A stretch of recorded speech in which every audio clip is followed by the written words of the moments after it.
The wheels of the American federal government turn slowly.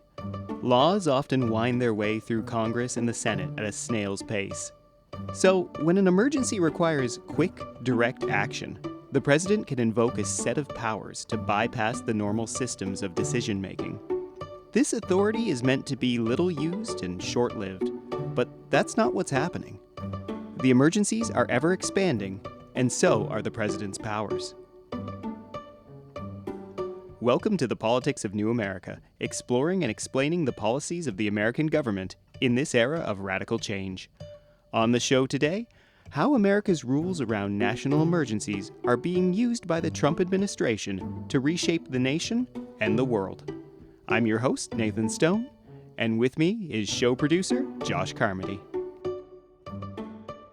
Yeah, when you talked about national emergency, I, for America, thought 9/11, COVID. I had two kind of distinct bookends for it, but then was educated by myself by looking at Wikipedia. It's not that. It's not. You're only missing 86 or so national emergencies, but that's okay. That's okay. I feel like most people probably don't have a great sense of just how many national emergencies are going on at any one time. And today, Josh, I want to focus on how those emergencies act as a way to bypass a lot of American democracy. So to give you an example, you and I, we've grown up in the same generation. We're both 90s kids. Did you have a Super Nintendo or a Sega Genesis? What was your video game of choice growing up? Okay, there's a big difference between video game of choice and video game that was thrust upon me. So I remember very early on my dad renting an NES, a Genesis, possibly even a Master System at one point. Because I saw different video games in my house, but we clearly only rented them from the video store, and you would kind of like rent a video system at that time, or you could rent a VCR, which was something that was also a thing. So I think when I think of first system, I do still think NES, because eventually that was the first system we owned. But then I had cousins who would have a Super Nintendo or a Genesis. I went to kind of an aftercare system with school and saw a lot of different systems. So I'm so sorry that this is a very difficult question for me to answer. I love very widespread out. But yeah, I would say if I'm going to settle on anything, the NES, the original Nintendo Entertainment System, the gray brick of the 80s, the Nintendo Entertainment System. I love the richness of your experience. Yeah, with wasn't video even gaming. done. No, yeah. When you think back to the games that you played on that NES or with your friends, one of the things that always stood out to me, and maybe to you, was that early video gaming was difficult. There was a lot of really, really hard games. For me, it was Super Ghouls and Ghosts for the Super Nintendo, and I loved that game, rented it a bunch of times from Blockbusters, never beat it even once. Yeah, it definitely was a difficult one, but I think something that people don't appreciate now is that games more or less cost the exact same price back then. So, people would pay $49.99. That's like $89.99. That's like people are going to be paying GTA 6 prices for what people paid for Super Mario Bros. 3 at one time. That's a thing. And so, but back then, games needed to be a lot harder. And especially coming off of the arcade circuit, arcade games, you were always pumping quarters into them because you only had one quarter was one try. Mm-hmm. So, think of if you were playing Mario Bros. And you didn't get 3 lives, you got 1 life. And how far would you get in Mario beyond the first level? Oh, you might get, hit by a shell in the second level, and then you got to start the entire thing over again.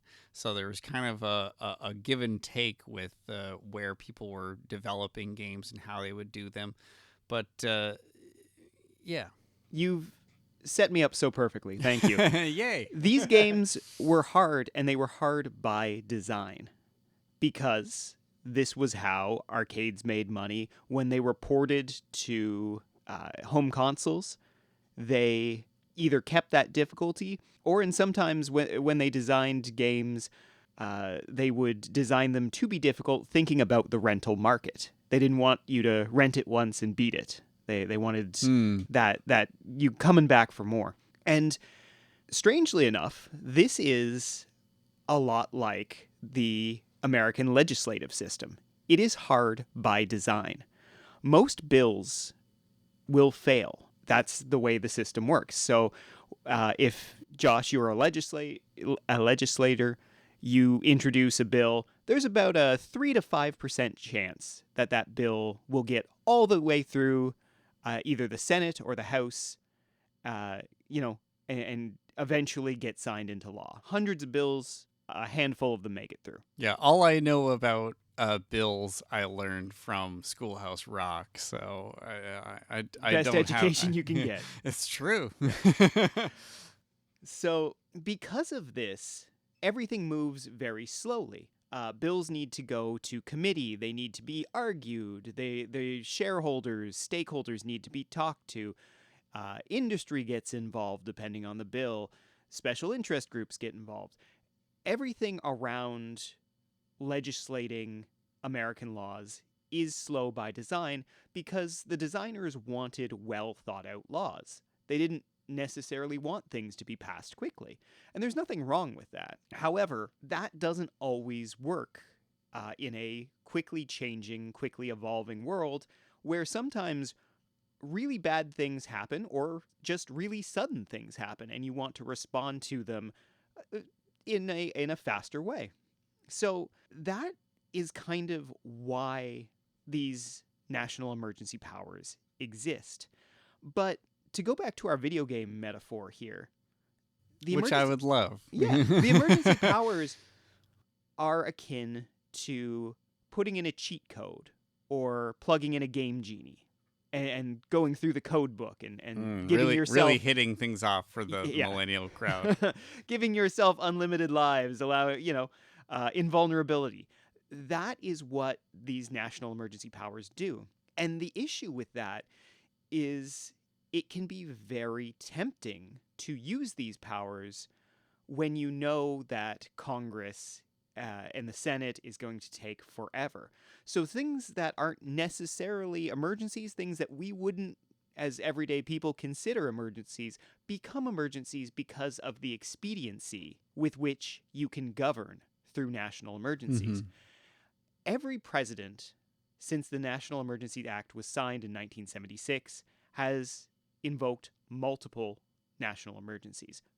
This Trump administration isn't unique. It is, however, unique at the speed and number of national emergencies that it is invoking, which is why I wanted to talk about it today. And some of the largest news stories that we've seen over the past 2 months have come about because of national emergencies. It's really the Trump administration's favorite way to govern right now. So I want to take you on a little bit of a journey through the history of how this came to be. And then we'll talk a little bit about the current state of affairs and emergencies that exist in the United States, because there are quite a few active, but I really want to focus on the ones that Trump has called in his short stint here in these first 100 days. Yeah. And so 1976, who's is that Jimmy Carter? We are Jimmy. Jimmy Carter. Okay. But we're actually going to go back a little bit even before that. Okay. Yeah. We're going to fly all the way back to the 18th century. Just for a second. Ooh, all right. Just for a second. Let's take a look. Yeah. I'm going to be putting the fact that I went and went and watched National Treasure to work here now. Okay. Here we go. Classical liberalism. and one of its fathers, John Locke. So if you know anything about classical liberalism, it hasn't very little to do with the liberal conservative debate that we have today. Classical liberalism concerns the idea that personal rights and personal property are the basis of which people should set up their governments and be governed. So the primacy of individual rights, individual freedoms, and property rights. I'm going to shock Yeah, okay. all of our listener. I do know about John Locke, and he is, I believe, an American philosopher almost. Yes. And he wrote the 2 treatises on government, which he has some of my favorite stuff about philosophy and law and justice and about. So just wanted to throw that out there in case everyone thought I was all about Nintendo. You're a man of all seasons. I know it, but now the audience does. Yeah, he is. So the reason why I mention him is he was very influential on the founding fathers of the United States. And Locke, when thinking about government, he argued that situations could arise when the executive, the president, would need to exert a broad range of powers of discretion in meeting emergencies. So, and these would be situations where legislative power provided really no way forward, or no way forward quickly enough, or the existing laws couldn't handle. So he thought that these emergency powers were necessary, but he also thought that this kind of broad suite of powers shouldn't be limited to wartime or situations of quickly developing situations.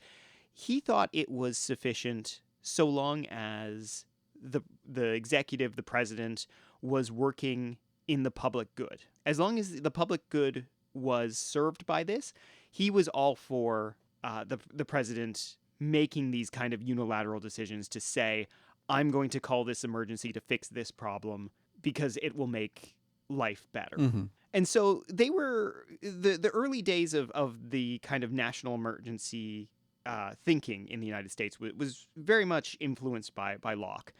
And so the first time that it was ever kind of used was right at the birth of the nation. Of course, the Continental Congress, before it was even the United States, passed a series of acts that was all about, of course, the Revolutionary War. But Abraham Lincoln was actually the very first American president to ever, I believe, use the term national emergency. You can kind of guess that had to do with the Civil War. But there came to be 2 schools of thought on what the president's powers were around emergencies. And one of them was best kind of represented in Teddy Roosevelt and his theory of stewardship presidency. And the idea was that the executive was a steward of the people, and he didn't accept the view that the presidency was limited to only the powers specifically granted to it by Congress. Yeah. He believed that if they didn't say he couldn't do it, he could probably do it. You fuck around, find out. Yeah. So a quote for this from Teddy was, for the president, it was not only his right but his duty to do anything that the needs of the nation demanded, unless such action was forbidden by the Constitution or by law. So very much you didn't say I couldn't. So the very next president, however, was William Howard Taft. Taft was very much the opposite of Roosevelt. And so he believed that the president's powers were limited to what had been granted to him through the Constitution and through Congress and laws. And he thought He needed to quote, a specific grant must be either in the federal constitution or in an act of Congress to allow him to govern and to call these emergencies. So up until 1976, it was up to the individual president how they best interpreted their own powers. Which makes sense, because even just what you've told me is getting so close to how they interpret the justice in Plato's. God, of course, now as I try to like sound so above my station of the Nintendo Entertainment System,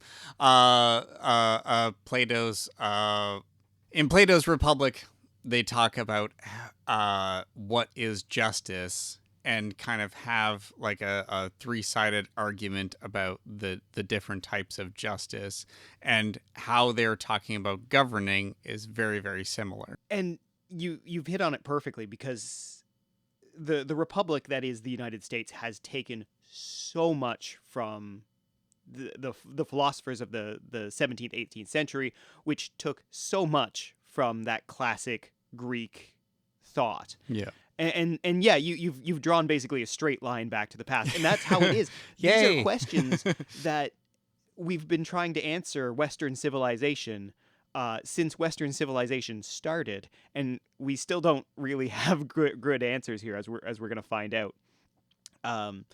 So just to kind of sum up like almost the prehistory of national emergencies here, a man named Albert L. Sturm wrote Emergencies and the Presidency. It was a study that he published in the Journal of Politics in 1949.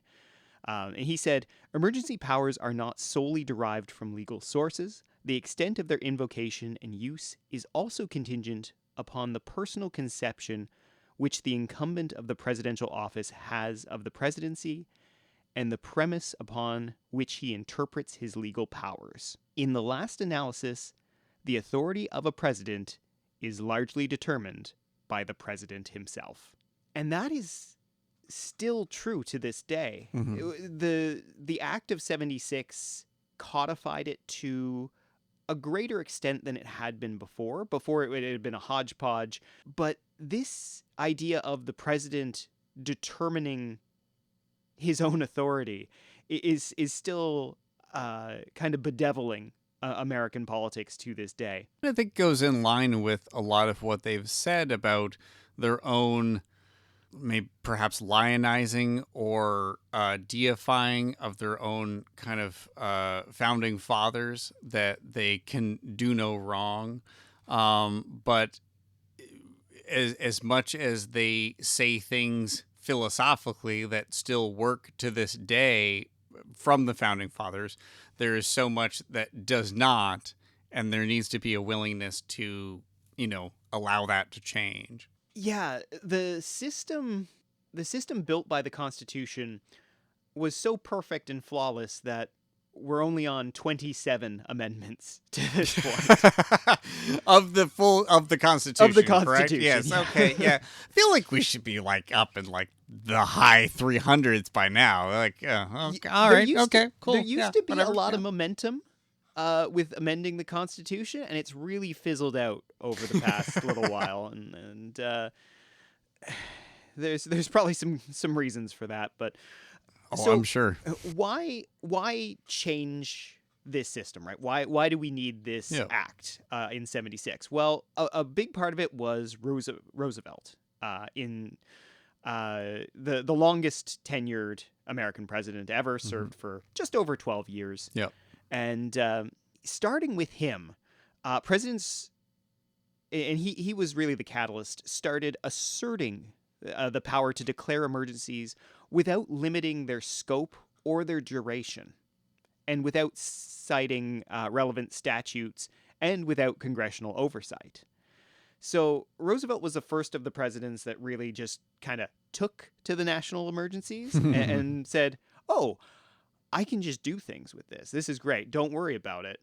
You guys worry about laws. I'll worry about governing through this. Yeah. And so he actually Was this the War Measures Act? So no, this the War Measures Act was part of it. Sorry. Okay. So you are correct.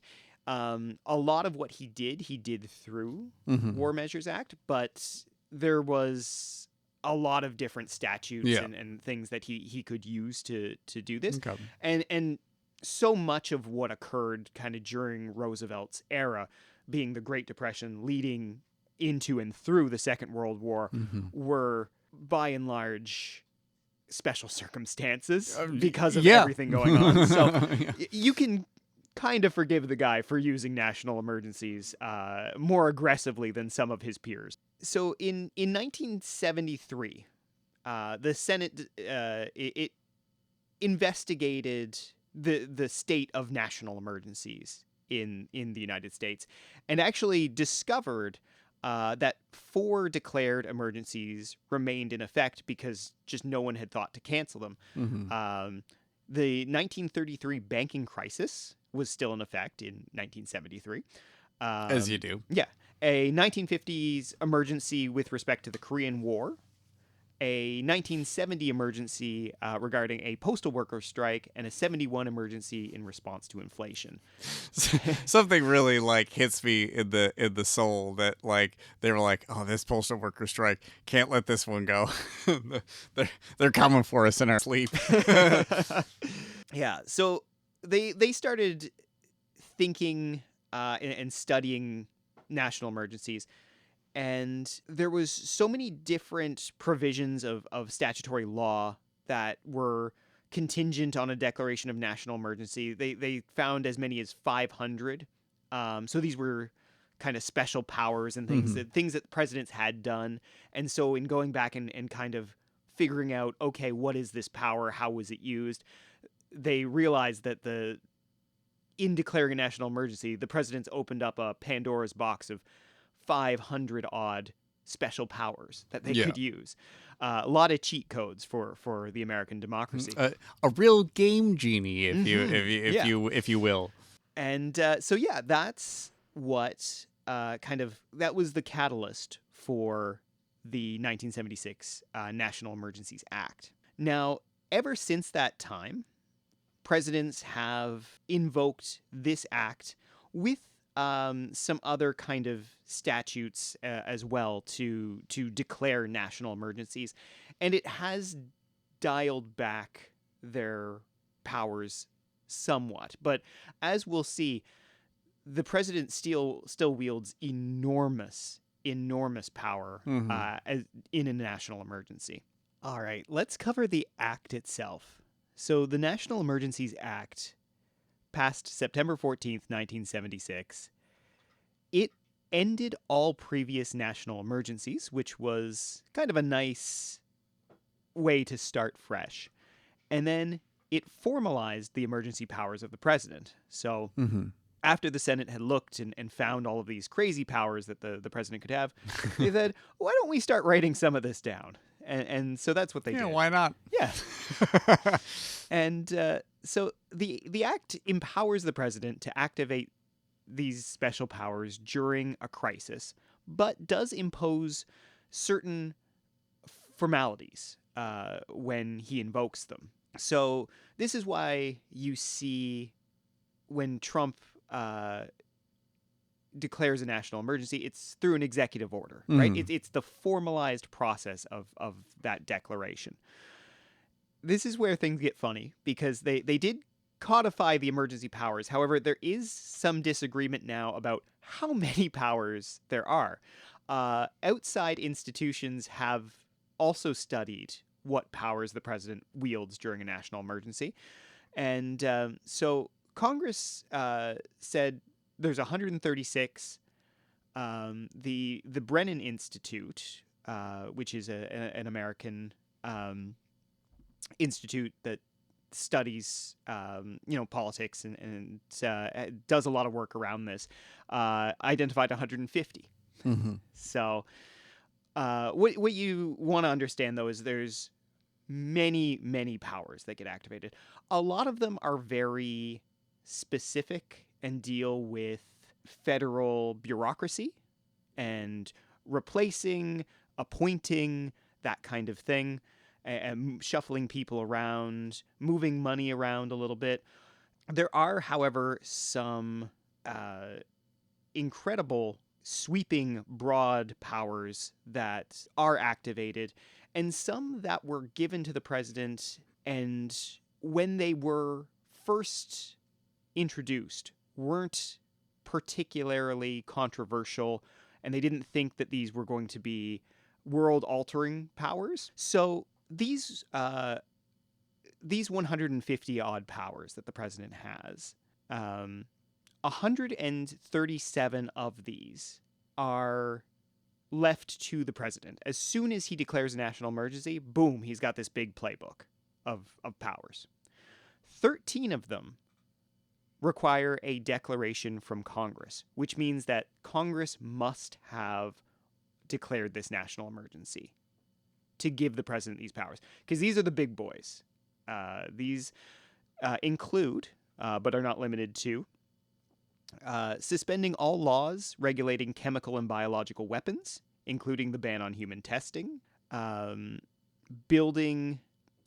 appropriating money for major military construction, and wholeheartedly merging, removing, or altering branches of the military. So wildly powerful laws, which is why they said, no, Mr. President, you can't have these unless we give these ones to you. Yeah. If we're to go back to the NES version of things, this is like giving someone the Game Genie, but then having a big brother who's like, yeah, a couple of these you gotta get some permission to use. Yeah, you're just if anyone else is on my level still listening to the podcast, that's where we're at. Yeah. Your big brother's got the code book, and he's telling you what to enter, and he's some of those you're just not ready for. Yeah. Now, this is a good time to talk about other ways in which a president can declare a national emergency. So the National Emergencies Act is the broad umbrella. It's the catch-all of emergencies. However, there are other acts that can be called on in a national emergency to apply. So the Public Health Service Act is one of them. Really good act if, say, you have a giant worldwide pandemic, for example. That would be a good one to use. There's the Stafford Act, which is known as more frequently as the Disaster Relief Act. And so hurricanes, tornadoes, what have you, that's a good one for that. There is the Foreign Assistance Act, and that actually merged with the Arms Control Act.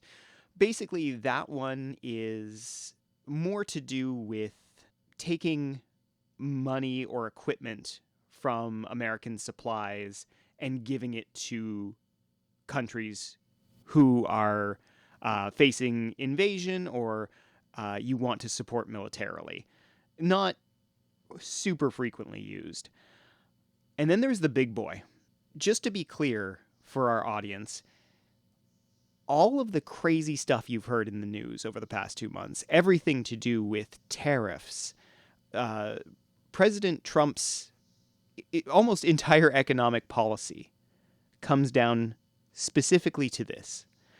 The International Emergency Economic Powers Act, IEEPA, or IEPA, if you like fun acronyms. I do. I do too. I have to say, I absolutely love fun acronyms. So, this... Well, acronyms or initialisms? It's more of an initialism, isn't it? It is. It is. I hate to be the no, be that guy. stickler I on hate to that use acronym wrong. because and we'll take this time to introduce our audience to what that is. I believe SCUBA is an acronym because each word stands for something else. Self-contained underwater breathing apparatus, and then you have FBI, which is an initialism, Federal Bureau of Investigation. So, just so everyone knows, little thing that you can spring upon people and teach them about. Producer Hannah here.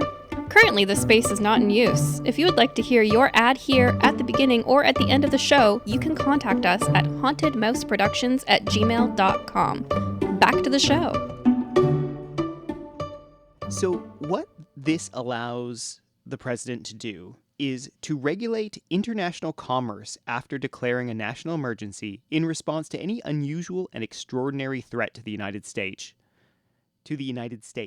Which has its source in whole or substantial part outside the United States. This was actually passed just a year after the National Emergency Act, again by Carter. It was passed in December of 1977. And this specific IEEPA has been used in more national emergencies than any other act. It is the most popular way for a president to deal with a national emergency. And going through the 88, 89 odd national emergencies that the United States has had since 76 or is declared, so many of them involve sanctions against groups, against countries, or against peoples. And all of those have to deal with IEEPA.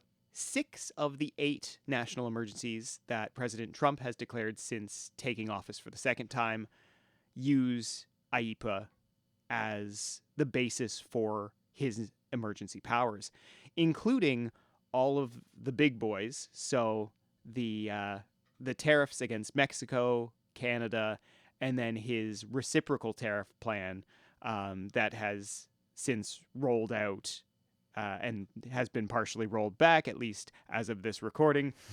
Who knows? Yeah. By the time you're listening to it, we may be on round 4 or 5. Roll in, roll back. yeah. Roll in, roll back. Who knows where it's at? It's like the point. tides. You just got to Yeah. go with it.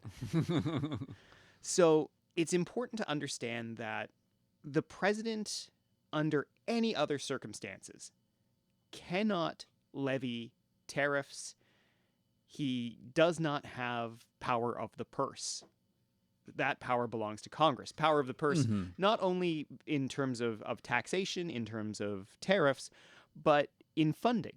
The president cannot fund things. That is congressional. Unless you're invoking the International Emergency Economic Powers Act, in which case the president gets a lot of power over the national purse, as we have seen, to extraordinary effects, not just in the United States, but all over the world.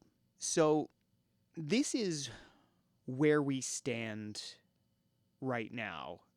This National Emergencies Act, Trump is using this as a way to pass his agenda economically and socially without having to go to Congress.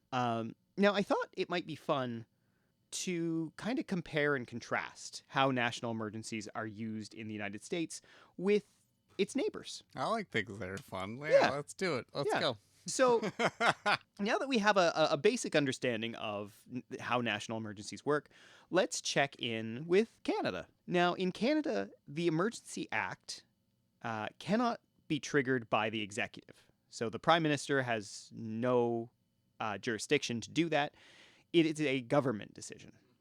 So what that means is the Prime Minister can't unilaterally do it. If the Prime Minister wants to do it, if they have a tight leash on their government ministers, it'll still happen, but they still need, it still is a wider umbrella than just the president was feeling like, A little saucy that day. Yeah, Feel a little spicy, spicy president.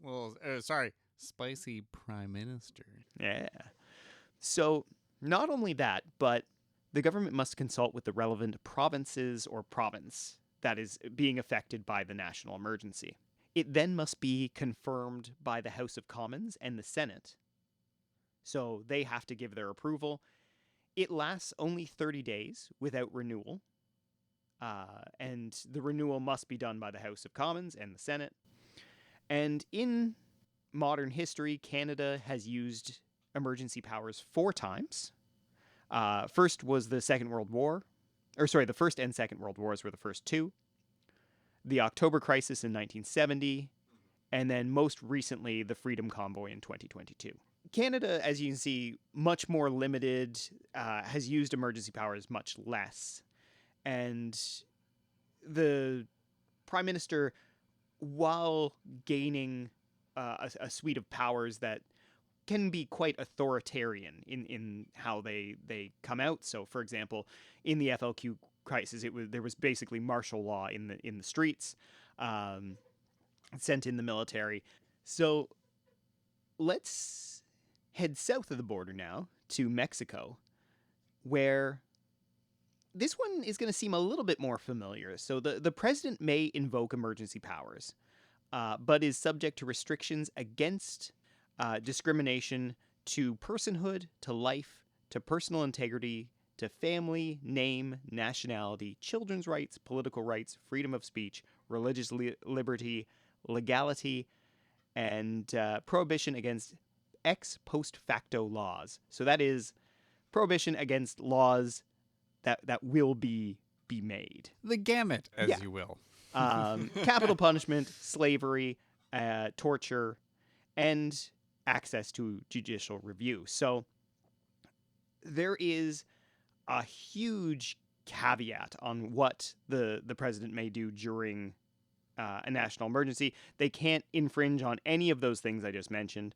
Any use of emergency powers also triggers an automatic review by the Mexican Supreme Court. So in this way, the Supreme Court is the guardrails of Mexican democracy in times of national emergencies. And those powers have not been used as they exist today. So looking at Canada and Mexico, we get 2 very different pictures, but there's a culture around national emergencies in the United States. And I say culture within the executive branch, where national emergencies have become a means to an end and not what they were originally intended for, except maybe if you ascribe to John Locke's interpretation of just, hey, if it's for the public good, it's, Yeah. it's not so bad. So again, it all comes back to philosophy. And if this is all sounding very nebulous in terms of, well, we haven't defined what an emergency is, we haven't, we have these powers, there's a whole playbook of them, but how does each one interplay? It's because that is just how this has evolved. It is very nebulous by design because it's so useful for the executive branch. It's so useful for the president to have these sweeping powers. And because of that, democracy suffers in the United States, and the executive branch can take hold of powers that were never meant for it, and do so very easily. But let's say, Josh, you're an upstart Democratic congressman from the great state of Delaware. Hell yeah. Hell yeah. Delaware. Let's do it. And you've had enough of this, Mm-hmm. right? Yep. I've had enough. You've had enough. I'm at the end of my rope. Yeah, we are not even 100 days into the second Trump administration. There's already 8 new national emergencies. Who can keep up with all these national emergencies? Certainly not the people, not you. How are you going to fix this? Well, you're not powerless. You're a congressman. Mhm. Congressperson, I should say. And so how do you go about terminating a national emergency? Well, you can do that through the power of Congress. What you need to do is pass a joint resolution. So a joint resolution, very simple. It just means that is a resolution passed by the House and the Senate. Mm-hmm. And it's even made easier for national emergencies because the process can be expedited. And this was a bit of a check and or balance on the power of the executive. So all you need to do is pass a simple joint resolution, which means a basic majority of the House and then a basic majority of the Senate.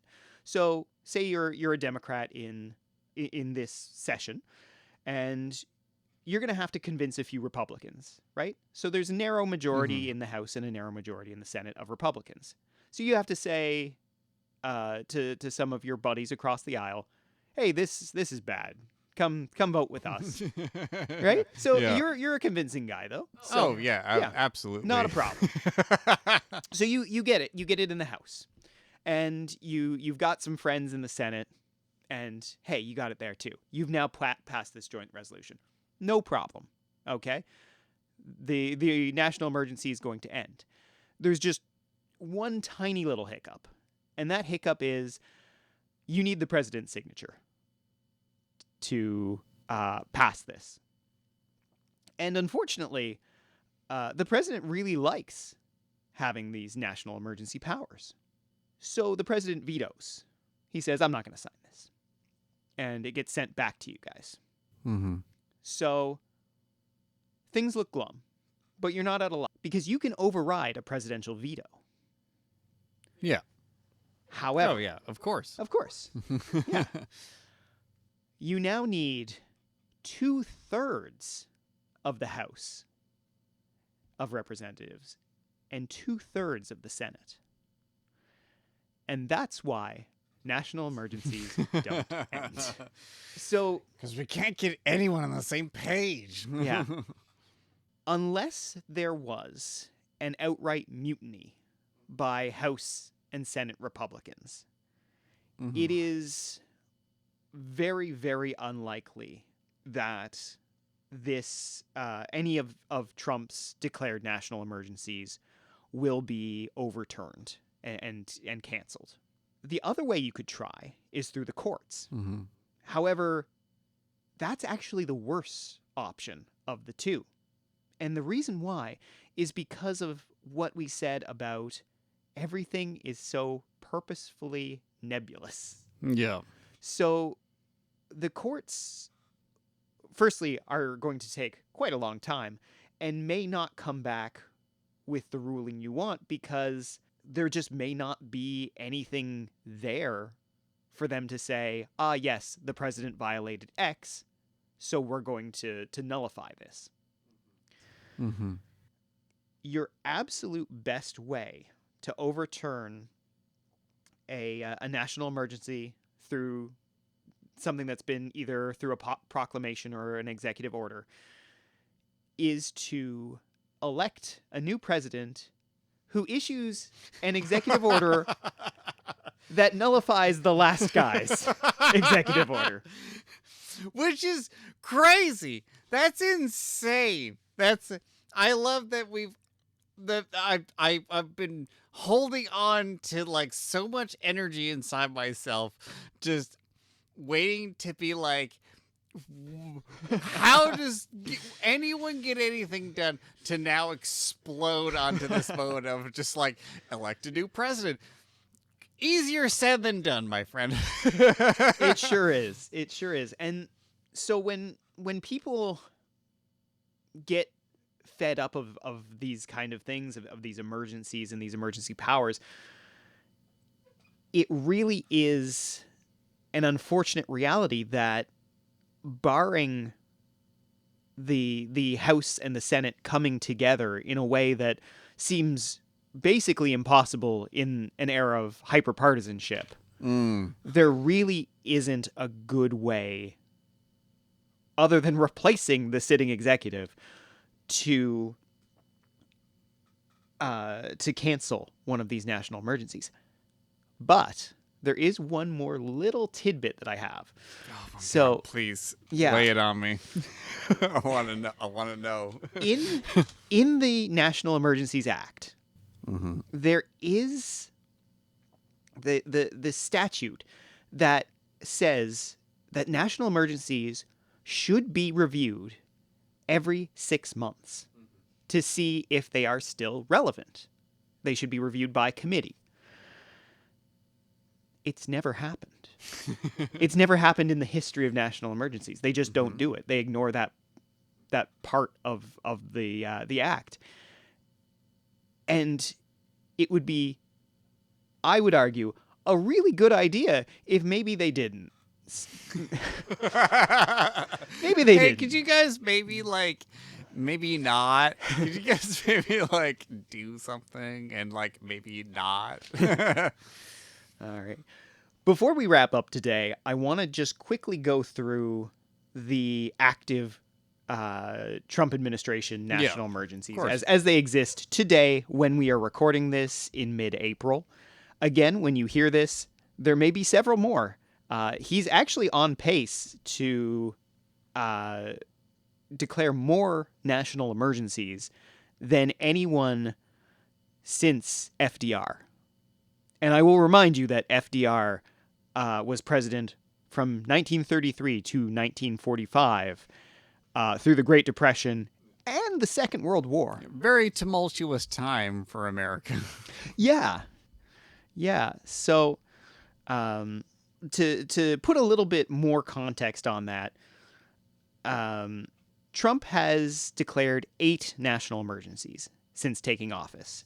He's been in office for about 12 weeks.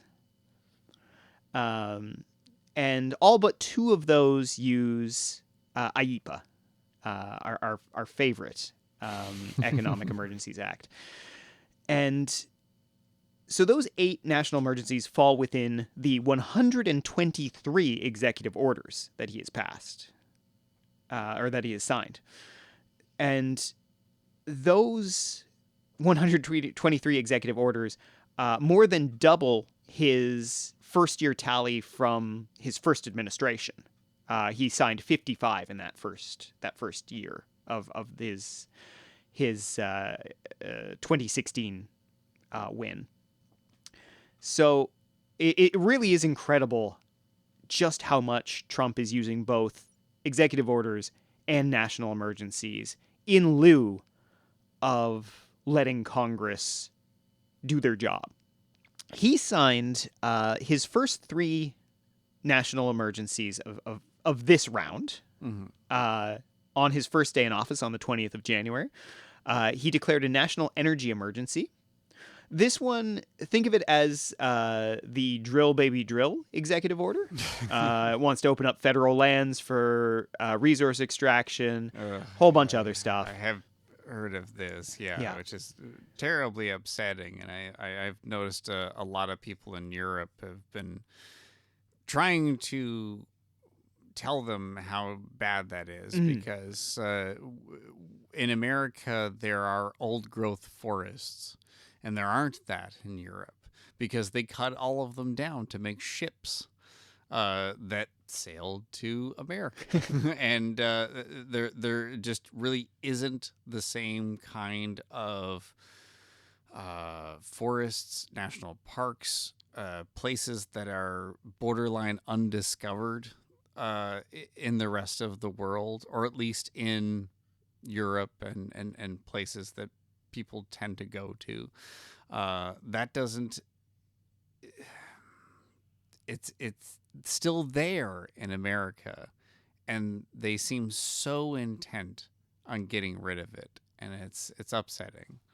I agree. These places are really treasures, and they're priceless, and it is sad to see, and because of the amount of information that's been flooding the zone with this administration, things like this, things that are altering the nation in a way that you can't ever revert, right? The things you can't ever take back once you've done it. Stuff like this can slip beneath the waves of all of this information, all of these things that they keep pumping out, and this is honestly one of the big ones. And you're right to kind of to pick up on that and kind of sound the alarm on that. The second one signed on his first day was designating cartels and other organizations as foreign terrorist organizations and specially designated global terrorists. So this was the national emergency where we're thinking they're gearing up to maybe take more aggressive action, both domestically in the United States. They specifically mention MS-13, kind of a very infamous gang. But it also raised some concerns about possibly military incursions into Mexico. And so that was that special emergency. It's also one of the ones that's been responsible for some of the ICE greatest hits here, where they've disappeared people to El Salvador, and claiming that they're members of these gangs. Of course, this is without benefit of a trial or any kind of judicial oversight. There's one more on the first day. Declaring a national emergency at the southern border of the United States. This was another one where, if you remember back to Trump's very first term, his border wall, that was done through a national emergency. So this is kind of this Mark II. In this one, it's more about sending military resources to the southern border to help Border Protection Agency. That's kind of more of this one. However, Section 5 is called revocation. So it mentions a proclamation of January 20th, 2021, called Termination of Emergency with Respect to the Southern Border of the United States and Redirection of Funds Diverted to Border Wall Construction, is hereby revoked. And so what that means is Trump's original executive order that called it the national emergency was revoked by Biden in 2021. This revokes that revocation to bring it back. Border wall is back on, baby. And so this is how this works, though. The easiest way, as I've said, to stop a national emergency is to just elect a different guy who doesn't like that a national emergency. But we're on the third level now, where the revoked ones are being revoked. And this should really be a call to anybody outside of America to know that this kind of change that is possible to happen every 4 years in your country as Americans is not really acceptable to the rest of the world. They don't want to put their stake in a country that is willing to just revoke and change things that were enacted a couple of years ago. You know, there was kind of a give and take with presidential powers that were happening for a while, where yes, they may not have agreed with the president who was there before, but they were willing to continue on with something that they had enacted within their 4 years and not let that fall to the wayside, not take it away. And now that has been completely thrown out. And so how is anybody outside of America supposed to trust America when every 4 years, which is not a stable timetable, how can you keep that going when it all of a sudden the thing that you started on is thrown away? Yeah, uncertainty is an absolute killer, both in terms of economics, but diplomacy, right? If you can't rely on stable relations between nations, it's basically impossible to do business. And we're gonna see. We're like, we're not yet finding out how this administration's actions really have affected the global world order. There's a million think pieces written on how, you know, the American century has ended, you know, the 80 years following the Second World War, that that global order is shattered now. But we really have never seen an administration quite like this before, and we're gonna find out. So to put a bow on this episode, this stuff is a lot. It's very important, though. And if you're going to take one thing away, every national emergency declared gives the president more power, because each one of them deals with a separate issue. And what we get is an expanding umbrella of emergencies that grant the executive branch power over sanctions, over tariffs, economics,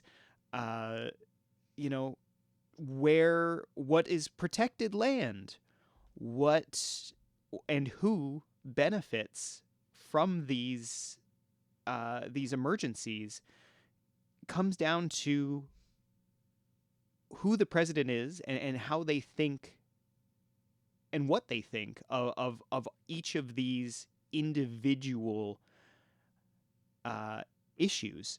So when Trump declared that national energy emergency, he gave himself sweeping power over federal lands. When he goes after the southern border, right? He's throwing out laws about getting the military involved in border protection. They're not allowed to do that unless it's a national emergency.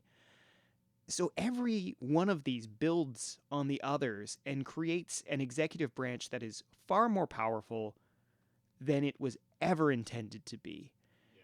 And neuters Congress and the Senate and the judiciary because it just chips away every little bit at their powers. And I think we've never had a more stark example of what a president can do in our lifetimes with these national emergency powers than we've seen Trump wield in the last 12 weeks. So that's going to do it for this one, folks. I hope it's not too depressing. I hope that we've provided you with a little bit of insight and clarity around how all of this works, these policies, these actions, these emergencies of the American government. And on the behalf of myself and Josh, thanks for listening, and we'll see you next time on The Politics of New America.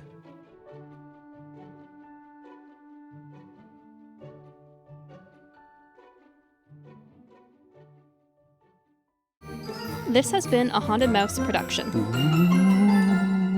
Cut that out.